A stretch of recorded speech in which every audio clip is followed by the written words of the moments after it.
नमस्कार। मेरे चैनल में आप सभी का स्वागत है। आज मैं आप सबके लिए लेकर आई हूँ कलम के जादूगर मुंशी प्रेमचंद जी के कहानियों के संग्रह में से एक अनमोल कहानी जिसका नाम है परीक्षा। जब रियासत देवगढ़ के दीवान सरदार सुजान सिंह बूढ़े हुए तो परमात्मा की याद आई। जाकर महाराज से विनय की कि दीन बंधु दास ने श्रीमान की सेवा 40 साल तक की है। अब मेरी अवस्था भी ढल गई है। राजकाज संभालने की शक्ति भी नहीं रही। कहीं भूल चूक हो जाए तो बुढ़ापे में दाग लग जाएगा। सारी जिंदगी की नेकनामी मिट्टी में मिल जाएगी। राजा साहब अपने अनुभवशील नीति कुशल दीवान का बड़ा आदर करते थे। बहुत समझाया, लेकिन जब दीवान साहब न माने तो हार कर उनकी प्रार्थना स्वीकार कर ली। पर शर्त यह लगा दी कि रियासत के लिए नया दीवान आप ही को खोजना पड़ेगा। दूसरे दिन देश के प्रसिद्ध पत्रों में यह विज्ञापन निकला कि देवगढ़ के लिए एक सुयोग्य दीवान की ज़रूरत है। जो सज्जन अपने को इस पद के योग्य समझें वे वर्तमान सरकार सुजान सिंह की सेवा में उपस्थित हो जाएं। यह ज़रूरी नहीं कि वे ग्रेजुएट हों, मगर हिष्ट-पुष्ट तो होना ही चाहिए। यह आवश्यक है। मंदाग्नि मरीज को यहाँ तक कष्ट उठाने की कोई ज़रूरत नहीं है। 1 महीने तक उम्मीदवारों के रहन सहन आचार विचार की देखभाल की जाएगी। विद्या का कम परंतु कर्तव्य का अधिक विचार किया जाएगा। जो महाशय इस परीक्षा में पूरे उतरेंगे वे इस उच्च पद पर सुशोभित होंगे। इस विज्ञापन ने सारे मुल्क में तहलका जैसा मचा दिया था। ऐसा ऊंचा पद और किसी प्रकार की कैद नहीं, केवल नसीब का खेल है। सैकड़ों आदमी अपना अपना भाग्य परखने के लिए चल पड़े। देवगढ़ में नए नए और रंग बिरंगे मनुष्य दिखाई देने लगे। प्रत्येक रेलगाड़ी से उम्मीदवारों का एक मेला सा उतरता। कोई पंजाब से चला आता था, कोई मद्रास से, कोई नई फैशन का प्रेमी तो कोई पुरानी सादगी पर मिटा हुआ। पंडितों और मौलवियों को भी अपने भाग्य की परीक्षा करने का एक अवसर मिल गया था। बेचारे सनत के नाम से रोया करते थे। यहाँ उसकी कोई ज़रूरत नहीं थी। रंगीन इमामे, चूगे और नाना प्रकार के अंग रखे और कंटोप देवगढ़ में अपनी सज धज दिखाने लगे। लेकिन सबसे विशेष संख्या ग्रेजुएटों की थी, क्योंकि सनत की कैद न होने पर भी सनत से पर्दा तो ढका रहता है। सरदार सुजान सिंह ने इन महानुभावों के आदर सत्कार का बड़ा अच्छा प्रबंध किया था। लोग अपने अपने कमरों में बैठे हुए रोज़ेदार मुसलमानों की तरह महीने के दिन गिना गिना करते थे।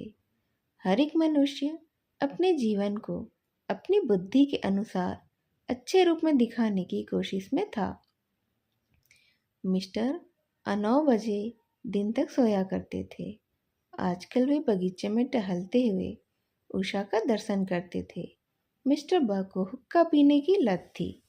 आजकल बहुत रात गए किवाड़ बंद करके अंधेरे में सिगार पीते थे।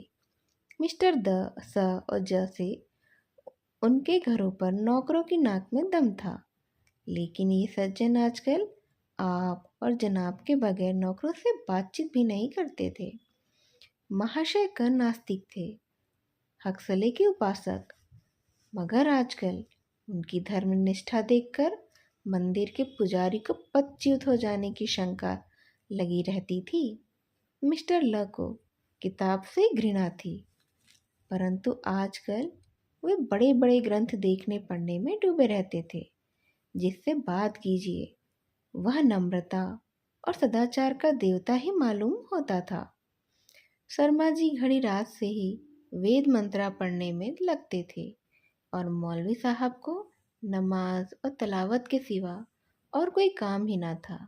लोग समझते थे कि 1 महीने का झंझट है, किसी तरह काट लेंगे। कहीं कार्य अगर सिद्ध हो गया तो कौन पूछता है। लेकिन मनुष्यों का वह बूढ़ा जौहरी आड़ में बैठा हुआ देख रहा था कि इन बगुलों में हंस कहाँ छिपा हुआ है। एक दिन नए फैशन वालों को सूझी कि आपस में हॉकी का खेल हो जाए। यह प्रस्ताव हॉकी के मंचे हुए खिलाड़ियों ने ही पेश किया था। यह भी तो आखिर एक विद्या ही है, इसे भला क्यों छिपा कर रखें। संभव है कुछ हाथों की सफाई ही काम कर जाए। तब चलिए तय हो गया, फील्ड बन गई, खेल शुरू हो गया और गेंद किसी दफ्तर के अप्रेंटिस की तरह ठोकरें खाने लगा। रियासत देवगढ़ में यह खेल बिल्कुल निराली बात थी। पढ़े लिखे भले मानुस लोग शतरंज और ताश जैसे गंभीर खेल खेलते थे।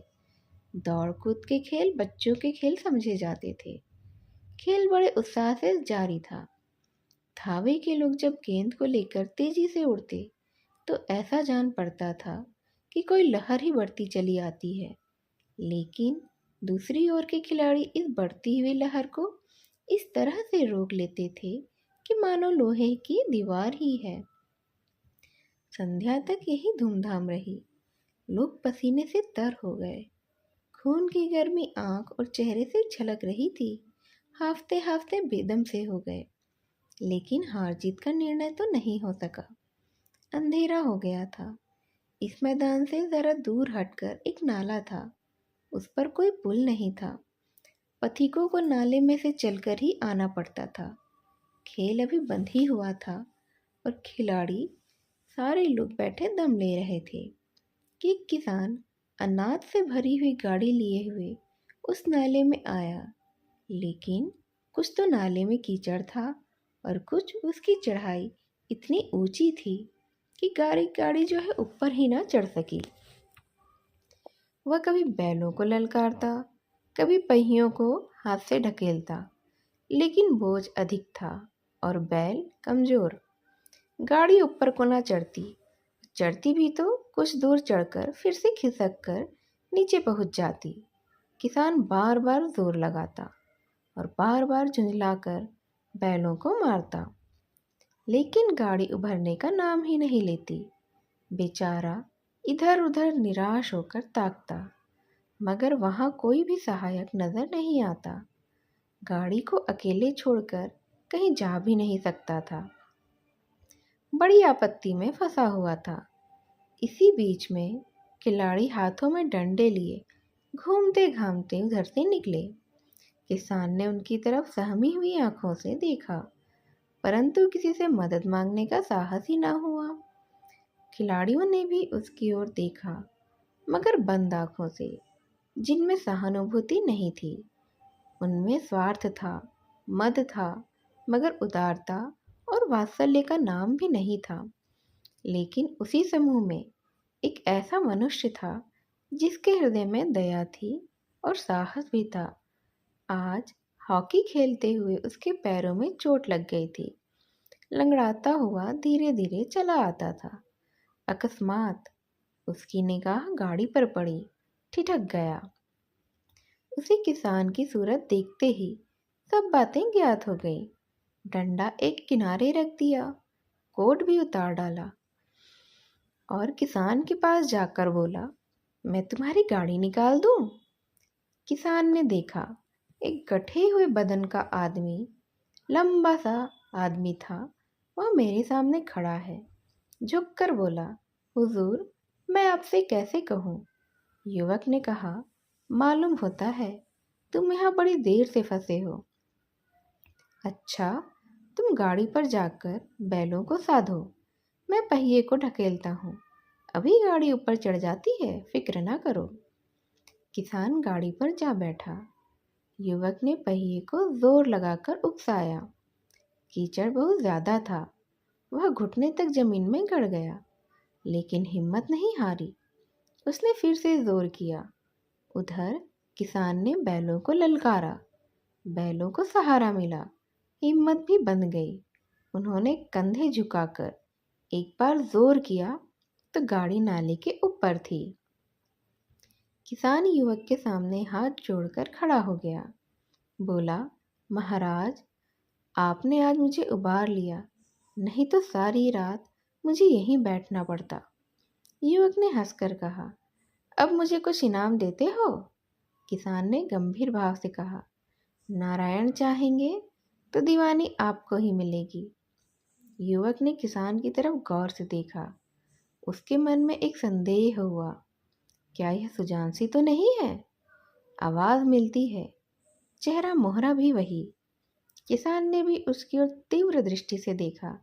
शायद उसके दिल के संदेह को भाप गया। मुस्कुरा कर बोला, गहरे पानी में बैठने से ही मोती मिलता है। निदान महीना पूरा हुआ। चुनाव का दिन भी आ पहुंचा। उम्मीदवार लोग प्रातःकाल ही से अपनी किस्मतों का फैसला सुनने के लिए उत्सुक थे। दिन काटना अब पहाड़ हो गया था। प्रत्येक के चेहरे पर आशा और निराशा के रंग आते थे। नहीं मालूम आज किसके नसीब जाग जाएंगे। ना जाने किस पर लक्ष्मी की कृपा दृष्टि होगी। संध्या समय राजा साहब का दरबार सजाया गया। शहर के रईस और धनाढ्य लोग, राज्य के कर्मचारी और दरबारी तथा दीवानी के उम्मीदवारों का समूह सब रंग बिरंगी सज धज बनाए दरबार में आ पहुँचे और विराज गए। उम्मीदवारों के कलेजे तो अब धड़क रहे थे। जब सरदार सुजान सिंह ने खड़े होकर कहा, मेरे दीवानी के उम्मीदवार महाशयों, मैंने आप लोगों को जो कष्ट दिया है उसके लिए मुझे क्षमा कीजिए। इस पद के लिए ऐसे पुरुष की आवश्यकता थी जिसके हृदय में दया हो और साथ ही साथ आत्मबल हो। हृदय वह जो उदार हो, आत्मबल वह जो आपत्ति का वीरता के साथ सामना करे। और इस रियासत के सौभाग्य से हमें ऐसा पुरुष मिल गया है। ऐसे गुण वाले संसार में कम है, और जो हैं वे कीर्ति और मान के शिखर पर बैठे हुए हैं। उन तक हमारी पहुंच नहीं है। मैं रियासत के पंडित जानकी नाथ का दीवान पाने पर बधाई देता हूँ।